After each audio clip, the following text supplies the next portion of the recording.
Bonjour, je vous présente cet ouvrage. Giordano Bruno, des fureurs héroïques.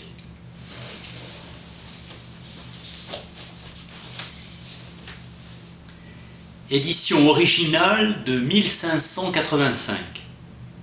Giordano Bruno est né en 1548, prêtre en 1572, docteur en théologie en 1575. Il rompt ses vœux et s'enfuit, enseigne la philosophie et publie. En août 1591, en Italie, dénoncé et arrêté, déféré à Rome et après un procès de 7 ans, meurt sur le bûcher du Campo dei Fiori le 17 février 1600. Il a écrit sur les forces cachées de la nature magique. Bruno défend Copernic et affirme la pluralité des mondes, conception opposée aux Écritures. L'infinitude du monde réside de l'infinité de Dieu. Dieu est la monade, source de tous les nombres, l'être divin. Unité, mais une unité féconde et infinie, elle contient tout, elle est tout entière partout. Il admire en Copernic l'adversaire du géocentrisme. L'univers est sans borne, absurde d'imaginer une muraille. Le temps retire tout et donne tout, toute chose s'altère, rien ne s'anéantit. Seul l'un est éternel. Ce qui dure, c'est ce qui est indécomposable, insécable. L'âme, la matière et les atomes. Métaphysique de l'un. Dieu unique, espace infini, monde, immanence, panthéisme. La philosophie de l'immanence trouve en Europe sa première grande voie. L'immanent est ce qui peut être pensé, accessible à la raison, situé dans le champ du connaissable. L'immanent est ce qui est intérieur à toute chose. Fondateur du rationalisme moderne, connaissance et connaissance rationnelle ne font qu'un. Saint Augustin, la raison est une force qui conduit à l'unité. Pour Bruno, l'unité posée en principe assure l'empire de la raison.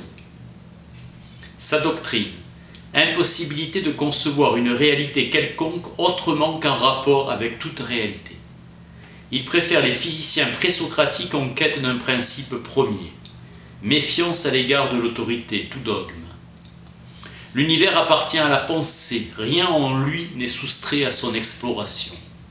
Bruno combat avec âpreté l'univers fini et le géocentrisme d'Aristote et Ptolémée.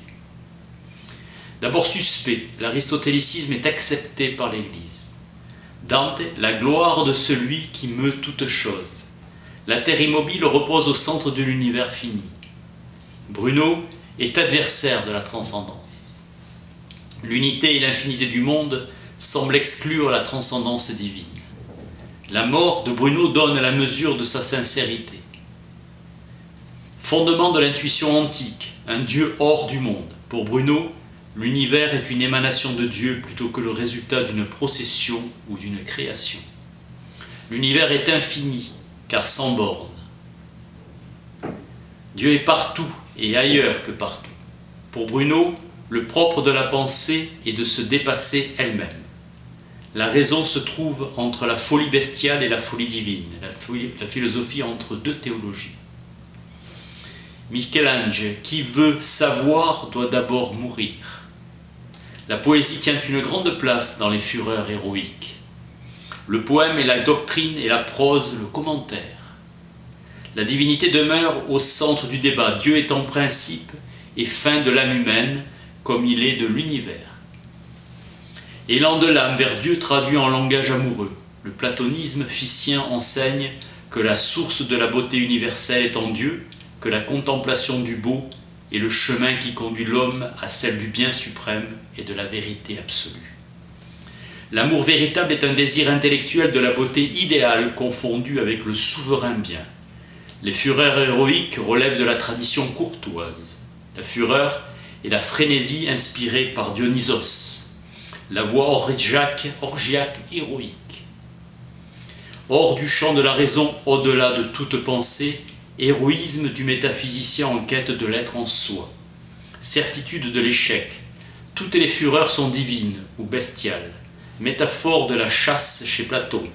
Les chasseurs sont les philosophes en quête de vérité, les amants qui poursuivent l'objet de leur amour. La chasse résulte du désir, la chasse à l'être, la quête de l'objet divin. L'amour règne sur tous les hommes. La vérité en soi est une proie inaccessible. Les aveugles sont par figure celles de l'esprit humain. Quant aux choses divines, le dernier est l'infirme volontaire, raison des raisons de notre cécité, l'ignorance. L'excellence de l'objet est trop supérieure à la puissance de l'appréhension. On honore et on aime Dieu par le silence, mieux que par les paroles. L'homme, dans sa fureur, tend au divin, mais la divinité ne s'incline pas vers lui comme un langage amoureux. Elle est cruelle. La proie sublime, la nature est le reflet de Dieu. Au sommet du savoir, l'homme découvre son ignorance, drame de l'intellect et de la volonté, infinitude de l'objet divin. La fin de l'ouvrage par l'illumination des aveugles et celle de l'âme grâce au destin. L'effort de l'homme n'est pas négligeable et inutile. Rien ne justifie la paresse. Se tourner vers l'intelligence, ouvrir l'âme aux lumières d'en haut. Pour Bruno, Dieu n'apparaît que reflété dans la nature et dans l'âme. Pureté parfaite et Dieu est contraint de s'y réfléchir, pas de révélation directe. Bruno est anti-aristotélicien, maintes fois affirmé. Seule sa terminologie philosophique due à sa formation thomiste du couvent Saint-Dominique, à Naples, nomenclature. Les fureurs sont le plus plotinien de ses traités. Méthode lullienne dans ses concepts sans abstraction, sa pensée en allégorie et en symboles qui tiennent lieu de démonstration. Il a su mêler le burlesque au sublime. Pour Bruno, il y a en poésie autant de genres que de génie poétique. Les règles dérivent de la poésie. Opposition des vrais poètes contre les versificateurs. Pétrarchisme et divination de la femme, procédant de la pensée courtoise, le respect excessif, obstacle aux appétits. Son ouvrage est le plus raffiné, hostile et le plus ouvert à l'inspiration platonicienne. Quelle grande force est celle de la volonté. Ordonner, entreprendre, exécuter et accomplir. Discours sur les ténèbres et la lumière, d'abord clairvoyant puis aveugle et enfin illuminé. Rivaux d'abord puis privés de la vue et enfin jouissant de la paix. Le sort tourmente par les événements malheureux et non souhaités qu'ils suscitent. L'objet rassasie le sujet jusqu'à la plénitude. La jalousie et parfois la mort ou la ruine de l'amant tue souvent l'amour lui-même. L'amour est appelé enfant à tête folle. L'amour rend fou les vieux et sages les jeunes. Tous les amours ont pour objet la divinité, tendent à la divine beauté. Nous ne pouvons voir Dieu sinon comme en ombre et miroir. Dieu est cruel, il ne consent pas à donner pleine jouissance de lui-même, objet de désir. Tout amour procède de la vue. Du bestial vers le divin s'achemine l'âme humaine dans son ascension, métempsychose des pythagoriciens. Dans l'essence divine, la hauteur de la sagesse ne fait qu'un avec la profondeur de la puissance et la largeur de la bonté. L'amour est instant, son amour est d'un instant. Il est impossible que l'amour se manifeste par une présence insistante. En toute chose est Dieu. Beauté et splendeur de Dieu brillent en toute chose. En aspirant à la splendeur divine, la pensée fuit le commerce de la foule, se détourne de la commune opinion. Se retirer à l'unité, se replier en soi. Chercher la société de ceux qui peuvent te rendre meilleur par la lumière. La pensée qui aspire à s'élever se détourne de la multitude. Dieu est nu. Ce n'est pas l'or qui le rend semblable à Dieu, l'homme, ni ses vêtements. Le corps sera soumis à l'esprit, ainsi il se rendra fort contre la fortune, magnanime contre l'injure, intrépide devant la pauvreté, la maladie, les persécutions. La roue tourne, repos du tout et mouvement des parties.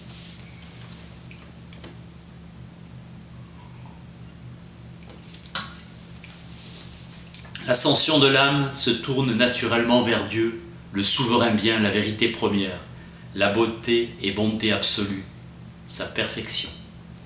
L'essence de l'âme ne connaît d'autre but et d'autre terme que la source de sa substance et de son entité. Plus sous mes pieds je découvre d'espace, plus j'offre au vent mon plumage rapide, plus je méprise le monde et m'élance vers le ciel. L'amour est rapide, furtif, imprévu et soudain. Trop d'audace ne va rarement sans dommage. Ne crains pas la grandeur de la chute, sûr de toi. Fends les nuées et meurs content que le ciel à si illustre mort nous destine. Quelle vie égalerait cette mort? L'amour divin exalte, soulève, magnifie au-delà de toute liberté, illuminé par l'intelligence divine. Devenir meilleur, aspirer à la vérité. Avoir une vie sans haine. Les nombres traduisent en toutes choses la vérité et l'être, pythagoricien. Les Chaldéens la cherchaient par voie de soustraction, écartant les obstacles. Ce qui est donné à une divinité ne peut être obtenu de la nature inférieure, et donc ne doit pas être désiré ni devenir objet de nos appétits. Guillaume du Vers développe l'opposition entre vision partielle et vision totale de la nature. L'amour divin est la déité elle-même. Distinction de Bruno entre l'amour de la divinité pour les choses et celui qui, des choses, aspire à la divinité. L'Esprit divin, par sa providence, se communique sans disposition spéciale du sujet. Il n'apparaît pas à tous, sinon à qui le cherche. Les 9 aveugles des 9 raisons, 3 puissance 2. 1. Nature de notre propre espèce qui aspire toujours plus haut, ce qu'elle ne peut attendre. Aveugle de naissance. Ce qu'elle ne peut atteindre. Trouble de l'affection en amour, la jalousie, mordue par le serpent. 3. La divine vérité se montre aux rares esprits épris de métaphysique, émerger soudainement de l'obscurité à la vue d'une grande lumière. 4. Ceux dès l'enfance accoutumés à absorber les poisons, il a contemplé trop souvent la lumière. 5. Disproportion entre les moyens de notre connaissance et le connaissable, le trop pleurer a tout voilé les yeux. 6. La faiblesse et l'inconsistance du corps. À force d'avoir pleuré, il s'est desséché. 7. Dérive du feu, de l'affection, a perdu de vue dans le brasier que le cœur procède pour consumer les yeux. 8. Excès du choc sensible, l'excellence de l'objet intelligible éblouit l'intellect. La flèche dont amour par les yeux le frappa au cœur en le blessant. 9. Enfin, méfiance de soi, une humilité d'esprit, et craint que toute audace de grand amour devienne offense. Aveugle et muet, il s'interdit de parler pour ne pas provoquer la colère. Dieu est aimé et honoré par le silence, plus que par la parole, et que pour voir mieux, il faut fermer les yeux. Tous aveugles, récoltant le fruit de ceux dont le regard se dirige trop haut. Il y a trop longtemps, hélas, que nous traînons par le globe terrestre nos membres vagabonds. Aussi en sommes-nous tous venus à penser que le monstre sagace nous a, par ses promesses, rempli le cœur d'un faux espoir, éternelle attente. Sa loi éternelle écrase les grands et élève les humbles. L'univers entier admire le soleil. Ma beauté fut en quelque manière principe de découverte de la beauté unique et divine. Bruno chante allégoriquement l'exaltation de son esprit. Bruno place la connaissance intuitive au-dessus des facultés discursives dès lors que la nature est contemplée en tant que reflet divin. Reflet du divin. Tous les personnages que Bruno met en scène sont des personnages réels. Les archives de Naples ont malheureusement brûlé en 1943-1945. Le dialogue se base sur un personnage chargé d'exprimer la pensée de l'auteur, tandis que l'autre se contente de donner la réplique et hasarder quelques observations. Les hommes sont désignés par leur nom de famille, les femmes par leur prénom. Bruno a fait allusion à son père. Luigi Grotto perdit la vue peu de jours après la naissance. Le thème de la contrariété de l'âme humaine est mentionné, fait rare des poètes de son époque. La joie est dans l'illumination parfaite. Jeu de mots héroïque pour érotique. Penchant des anciens à rapprocher des vocables d'étymologies différentes mais de sonorités voisines. Soma, sema, onos, onus, héros, héros.